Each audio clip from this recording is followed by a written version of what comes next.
Thank you so much. I'm particularly pleased to inaugurate the roundtable dedicated to scientific cooperation between Italy and Central Asia, organized by the Marco Polo Research Center, Center for Global Europe-Asia Connections of the Ca' Foscari University of Venice, and the International Institute Center for Global Europe-Asia Connections of Tashkent. I thank the government of Uzbekistan and the Embassy of Italy in Tashkent for supporting the holding of the event and in general for the wonderful day of cooperation we're having today. I would like to extend a warm welcome to each of the participants and introduce the Italian participants in order of speech. Professor Filippo Costa Buranelli of the University of St. Andrew in Scotland, a member of the Central Asia and Caspian Observatory.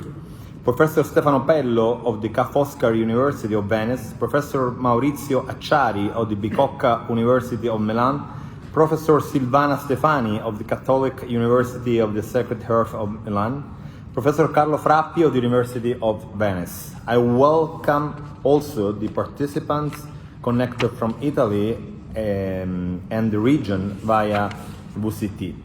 We decided to expand the audience of the participants in the roundtable is fully consistent with the growing interest in Central Asia, which is also registered in Italy within the scientific and academic community.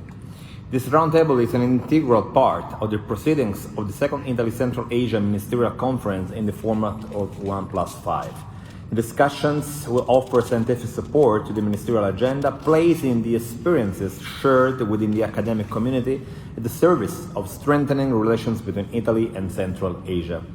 The topics covered are very interesting, starting with the regional governance models in Central Asia, the cooperation in the protection and promotion of cultural heritage, sustainability and inclusive development, state and perspective of academic cooperation.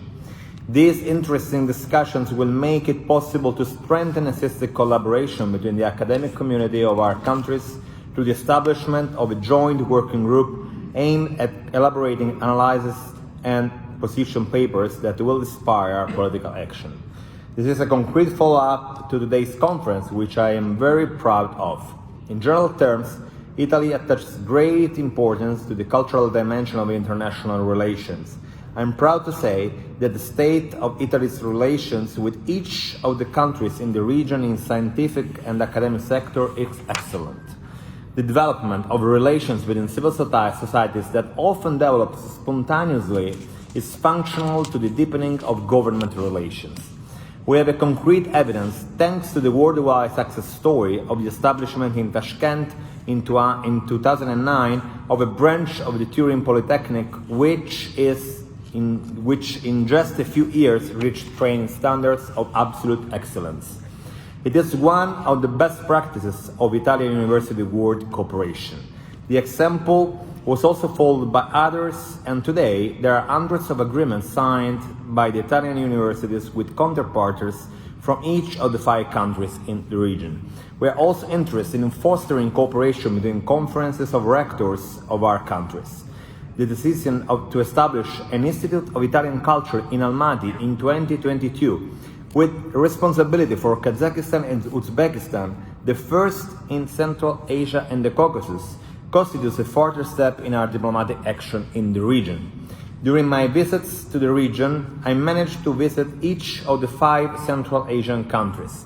I recorded a great demand for Italian culture in Central Asia, particularly in the fields of music and art, as well as language and literature.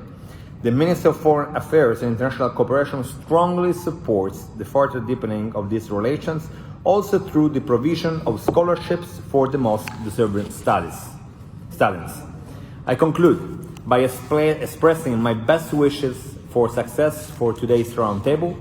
I hope to see each of you in Rome next year on the 3rd Italy Central Asia Conference in the format 1+5. Arrivederci, grazie.